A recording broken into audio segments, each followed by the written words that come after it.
Don't forget to subscribe to the channel. Anxiety is one of the most common struggles of our time. But what if I told you that what we call anxiety might actually be a whisper from the deepest parts of your mind?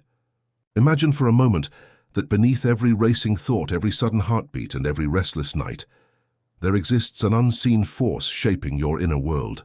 Carl Jung, the great Swiss psychologist, called this hidden force the shadow. And today we're going to explore how this buried part of the psyche is directly connected to the way you experience anxiety. Stay with me until the very end of this video, because there is a powerful message waiting for you that might completely change the way you see your own struggles. Before we dive deeper, let me ask you something. Have you ever felt that your anxiety doesn't really match what's happening around you? Maybe nothing particularly dangerous was happening, yet your chest tightened, your mind started spinning, and you couldn't explain why. If that resonates with you, I want you to pause for a second and type the number 7 in the comments. Why 7? Because it symbolizes inner awakening, a signal that you're ready to uncover the truth beneath the surface. And while you're at it, make sure to like this video and share it with someone you know who also struggles with anxiety, because this journey is not meant to be walked alone. Jung believed that our psyche is not just made of what we know about ourselves, but also of everything we repress, deny, or refuse to acknowledge. These hidden fragments don't simply disappear. Instead, they form what he called the shadow. And here lies the secret. Anxiety is often the voice of this shadow trying to reach us. It shows up as tension in the body, intrusive thoughts, or the constant fear that something will go wrong, even when there is no real external threat. This means that anxiety is not just a random malfunction of the brain, as modern science sometimes suggests. It's also a meaningful signal, pointing toward parts of yourself that are waiting to be integrated. And as we move into the next chapter, we'll see how Jung's idea of the shadow doesn't only live in the realm of psychology, but also connects directly with the neural circuits of the modern brain, revealing a profound bridge between ancient wisdom and cutting-edge science. If in the first chapter we discovered that anxiety can be the voice of the shadow, now it's time to see how this mysterious psychological force connects with something very tangible, the brain itself. Modern neuroscience tells us that anxiety often originates from hyperactivity in areas like the amygdala, the region responsible for detecting threats and triggering fight-or-flight responses. But what if the signals that keep this system overactive are not just biological glitches, but also echoes of our unconscious mind? Jung believed that the shadow is made of everything we try to push away, unacceptable emotions, forgotten memories, instincts we judge as bad. Yet these repressed fragments don't just vanish. They live inside us, creating tension, waiting to be recognized. When ignored for too long, they find ways to surface, often through symptoms we call anxiety. Neuroscience, in turn, shows us how unresolved stresses keep the brain in a constant state of alert, as though danger is always around the corner. In this way, Jung's psychology and modern brain science are not separate. They are two perspectives describing the same reality. Think of it like this. Every time you avoid a painful truth about yourself, your brain stores that conflict as unresolved energy. Over time, this unprocessed energy activates neural pathways that make you more sensitive to fear, more reactive to stress, and more prone to spiraling thoughts. The shadow becomes the hidden programmer, and your brain is the hardware running its code. This realization changes everything. Anxiety stops being a random disorder and becomes a meaningful dialogue between psyche and neurons. Your shadow speaks through the language of the nervous system, tight muscles, racing heart, restless nights, asking you to pay attention to what has been buried. Now, I want you to think about a moment when your anxiety felt completely irrational, almost as if your body was reacting to something invisible. If you've had an experience like that, write the word shadow in the comments. This will not only show that you're connecting with this idea, but it may also encourage others to reflect on their own hidden patterns.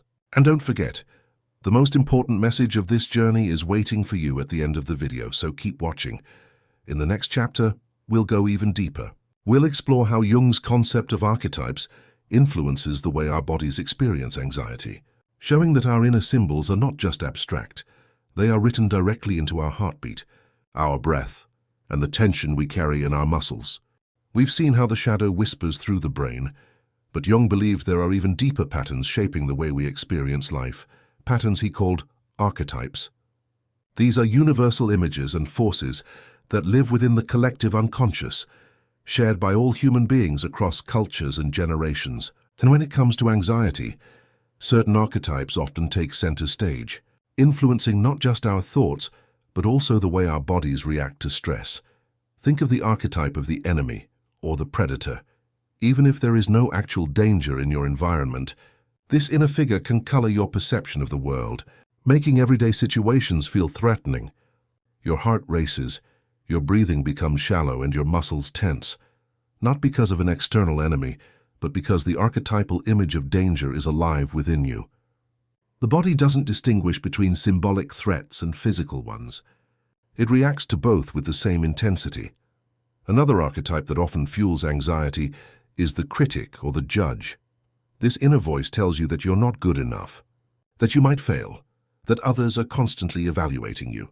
Each time this voice takes over, the body follows with the same physical signals of anxiety: sweaty palms, rapid pulse, unease in the stomach. Jung understood that these archetypal forces are not just abstract concepts. They manifest directly through our nervous system.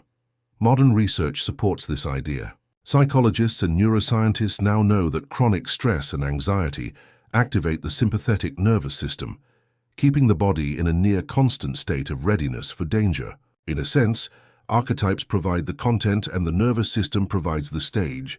The two are inseparable. So the next time you feel that anxious tightness in your chest or the sudden knot in your stomach, ask yourself, which archetype might be speaking through me right now?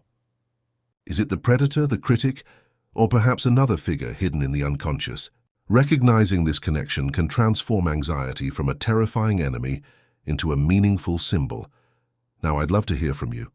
If you've ever noticed your anxiety showing up as a very specific physical sensation, like your shoulders locking up or your stomach twisting, type the word body in the comments. This simple act helps you begin naming the bridge between psyche and physical experience.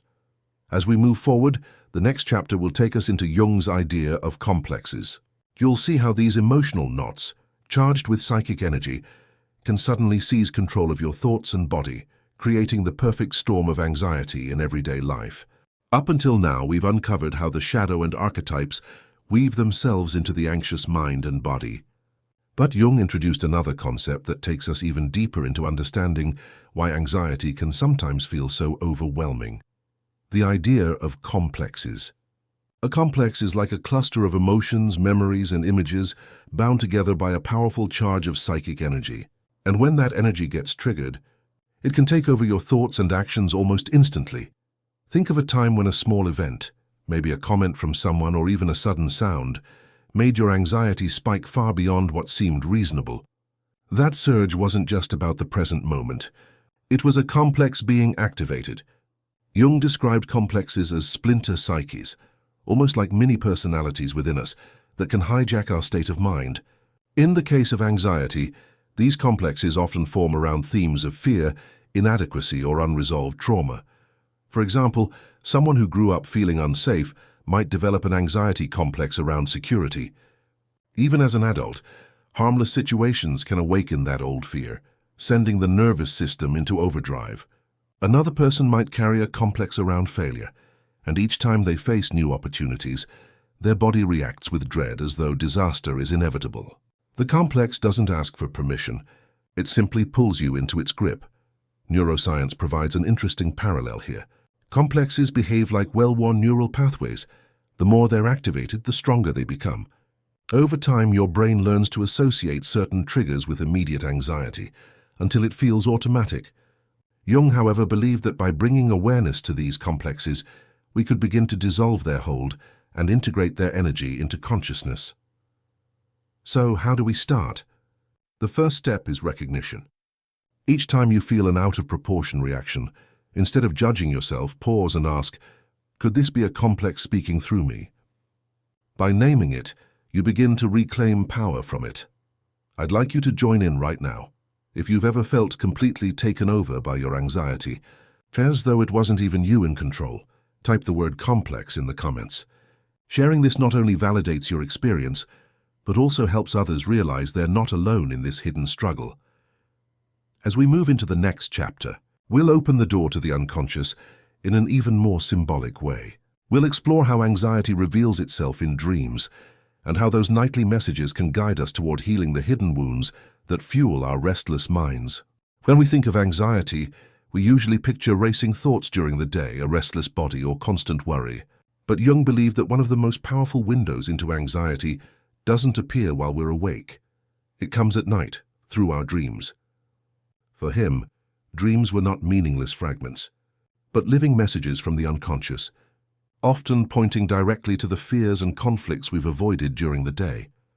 Have you ever noticed how your dreams sometimes echo the exact emotions you try to suppress? A chase through dark streets, being unprepared for an exam, standing on the edge of a collapsing bridge. These dream images often symbolize the inner state of someone wrestling with anxiety. Jung would say that the unconscious is dramatizing your fears, turning them into symbols so you can finally see what you've refused to face in waking life. What makes this fascinating is that the body responds to dream anxiety almost as if it were real. Your heart might race, you wake up sweating, and your chest feels tight. The unconscious is not just whispering, it is shouting through imagery and sensation, making sure you can't ignore its call. This is why Jung considered dreams essential. They don't just reveal anxiety, they also offer a path forward. If we pay attention to recurring dream symbols, we begin to understand what the psyche is truly asking for. For example, a recurring dream of being chased may reveal an unresolved fear you've been running from in waking life. A dream of drowning may point to being overwhelmed by emotions you haven't expressed. Once brought into awareness, these symbols lose some of their power because you are no longer blind to their meaning. In this sense, dreams don't just mirror anxiety, they guide us toward healing. I want you to reflect for a moment. Have you ever had a dream that left you anxious even after waking, almost as if it was too real to ignore? If so, type the word dream in the comments. This small act can spark an important dialogue, not just for you but for others who might recognize their own experiences. And remember, every comment and share helps spread this knowledge further, building a community of awareness. In the next chapter, we'll explore Jung's answer to all of this. If the shadow archetypes, complexes, and dreams reveal our anxiety, how can we begin to heal it? The key lies in his most important idea, individuation, the process of becoming whole by integrating what we once rejected. Up to this point, we've uncovered how anxiety reveals itself through the shadow archetypes, complexes, and even dreams.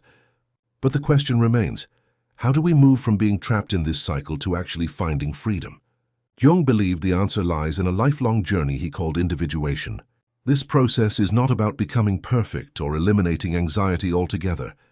Instead, it's about becoming whole, embracing both the parts of yourself you know and those you've hidden away. When you begin individuation, you slowly integrate the shadow, allowing repressed emotions, fears, and instincts to find their place in consciousness. The remarkable shift is that anxiety stops feeling like an enemy chasing you and starts becoming a guide pointing toward what still needs healing. In other words, instead of resisting your anxiety, you learn to listen to it. For example, if your anxiety constantly spikes in situations where you fear judgment, individuation invites you to explore the deeper wound beneath that fear. Maybe it comes from an old memory of being shamed or criticized, a memory that became buried in your unconscious. By acknowledging it, you reduce the charge of the complex tied to it. Over time, the panic softens into awareness, and the awareness grows into strength. This process is not just psychological, it also impacts the body. Neuroscience shows that practices such as mindfulness, active imagination, and shadow work reshape the brain, calming overactive circuits and strengthening areas linked to self-regulation. In this sense, individuation is both a spiritual and neurological healing path. But here's the key. Individuation requires courage. It asks you to turn toward what you fear most, to see anxiety not as a malfunction, but as a compass pointing inward. Each step you take toward integration is a step away from being ruled by unconscious forces. Now I want to ask you, do you see your anxiety as something purely negative, or can you begin to imagine it as a messenger carrying hidden wisdom? If you're open to this new perspective, type the word integration in the comments. It might be the first symbolic step on your own individuation journey. As we move forward, the next chapter will reveal how Jung's insights harmonize with modern neuroscience. We'll explore how the ancient wisdom of individuation finds confirmation in today's research, showing us that healing anxiety is as much about rewiring the brain as it is about embracing the soul. For many, Jung's ideas about the shadow, archetypes, and individuation can sound mystical, almost abstract. But what if modern neuroscience is finally catching up with what Jung intuited decades ago? Today, brain research reveals connections that show anxiety is not only psychological, but also deeply neurological, proving that the inner and outer worlds are inseparable. Take, for instance, the discovery of neuroplasticity, the brain's ability to rewire itself based on new experiences. This echoes Jung's belief that by confronting and integrating the unconscious, we transform ourselves at the deepest level. Each time you practice mindfulness, engage in active imagination, or reflect on your dreams, you're not just thinking differently. You're physically reshaping neural pathways, calming the circuits that keep anxiety alive. The amygdala, often called the brain's alarm system, is central here. Neuroscience shows that chronic anxiety keeps this region hyperactive, while practices such as meditation or conscious self-reflection reduce its reactivity. Isn't this strikingly similar to Jung's advice of turning inward, facing the shadow and reclaiming balance? It's as if modern science is providing the biological proof of Jung's spiritual psychology. Even more fascinating, studies on the default mode network, the system active when the mind wanders, reveal that excessive self-focus can fuel anxiety. Jung spoke of the ego being too rigid, trapped in its own limited perspective. Both perspectives agree.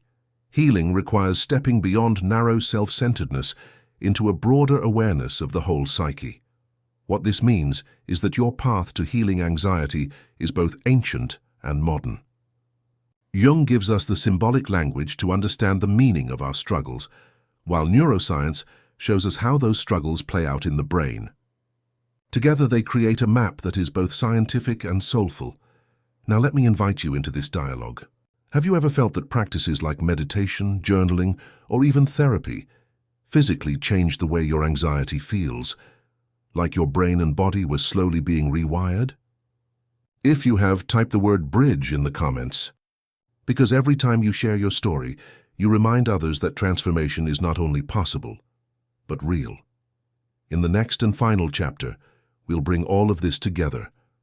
We'll explore how anxiety, when understood and embraced, can be transformed into strength, a hidden energy that, once integrated, lights the path toward your truest self. And remember, the most important message I promised from the very beginning awaits you there. We have reached the final step of this journey, and it's time to bring everything together. From the shadow to archetypes, from complexes to dreams, and from individuation to neuroscience, one truth keeps repeating itself. Anxiety is not just a flaw, nor is it a curse. It is energy, raw, untamed, and meaningful. And if you learn to embrace it instead of running from it, anxiety can transform into one of your greatest strengths.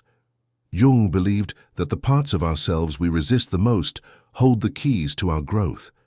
The shadow, with all its fears and uncertainties, is not here to destroy us but to guide us toward wholeness. Anxiety is one of its loudest messengers. Every racing heartbeat, every restless night, every surge of worry is in fact a signal. There is something inside you that longs to be seen, heard, and integrated. When you answer that call, you step into the path of individuation, becoming more authentic, more resilient, more fully alive. This is the important message I promised you from the very beginning. Your anxiety is not your enemy. It is your hidden ally. What feels like weakness can be transformed into strength when you stop fighting against it and instead listen to what it is trying to tell you. Imagine the energy you spend fearing anxiety being redirected into creativity, purpose, and clarity. That shift is not only possible, it is the very essence of psychological growth. Modern science supports this. Practices like mindfulness, therapy, and self-reflection don't erase anxiety. They reshape your relationship with it. They help your brain create new pathways. Where fear once dominated, resilience and calm can take root. Jung would say that the shadow has been integrated. and you no longer live divided against yourself. Now I want to leave you with one final invitation. If this video helped you see your anxiety in a new light, type the word light in the comments. Let this be your symbolic declaration that you are ready to transform fear into wisdom and weakness into strength. And don't forget to like, share, and subscribe, because these small actions allow this message to reach more people who need it. Anxiety may have been your shadow, but from this moment on, it can also become your light. The journey doesn't end here. It begins every time you choose to see your fear not as a prison, but as a path to your truest self.